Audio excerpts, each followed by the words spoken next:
یہ کہتی ہیں بہن فرماتی ہیں میں نے پورا رمضان کثرت سے یوں پڑھا استغفراللہ استغفراللہ استغفراللہ، تو ایک صاحب وہی مفتی جیسے میں ابھی کہہ رہا تھا، وہ ریڈی میڈ مفتی صاحب آ گئے.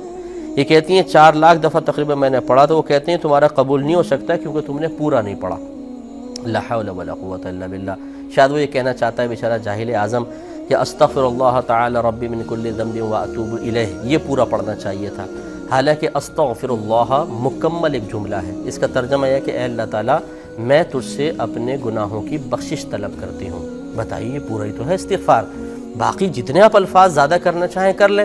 یہ کیا مطلب ہے کہ استغفر اللہ کہا تو یہ مکمل نہیں ہے؟ کیوں مکمل نہیں ہے؟ ان سے پوچھیں کیا وجہ ہے کیوں مکمل نہیں ہے، اور کہاں لکھا ہے کہ مکمل نہیں ہے؟ معلوم کچھ ہوتا نہیں ہے. اور اسی طریقے سے ایک بہن جو 4 لاکھ دفعہ استغفار کر رہی ہیں، اس کے ذہن میں وسوسہ ڈالا، غلط مسئلہ بتا کر زمین و آسمان کے تمام فرشتوں کے لعنت کو اپنی طرف متوجہ کیا. تو بہن آپ فکر نہ کریں، فکر کرنے کی ضرورت اس کو ہے.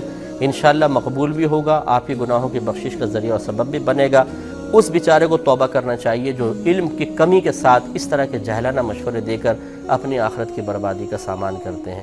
اسی لیے میں عرض کرتا ہوں، یہ دیکھیں میرا غصہ بالکل بجا ہے. ایک شخص نے اپنی بیوی کو 3 طلاقیں دیں.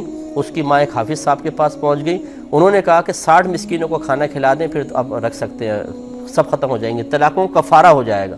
اس ساس نے 60 مسکینوں کو کھانا کھلا کے بہو کو لے آئیں اور گھر میں زنا اسٹارٹ ہو گیا، کیونکہ حلالہ کے بغیر تو نہیں ہو سکتا. تو اس قسم کے جاہل لوگ ایسا مشورہ دے کر اور زنا کو حلال کر دیتے ہیں. ان کو تو کوڑے مارنے چاہیے. اگر عمر فاروق رضی اللہ تعالیٰ عنہ کی حکومت ہوتی نا تو آپ درہ لے کر بازار کے کنارے پہ کھڑے ہو جایا کرتے تھے اور فرماتے تھے جس کو تجارت کے مسائل نہیں آتے وہ ہمارے بازار کے قریب بھی نہ آئے، درہ ماروں گا اس کو. تو ایسا ہونا چاہیے. بہرحال آپ یہ نہیں سمجھے گا کہ میں کوئی ایسی حکومت قائم کرنے کے بارے میں کہہ رہا ہوں کہ لوگوں کو کوڑے ماریں. لیکن بہرحال بھائی خدا کے واسطے جب مسئلے نہ معلوم ہو تو اس طرح نہ بتائیے، بہت غلط ہے.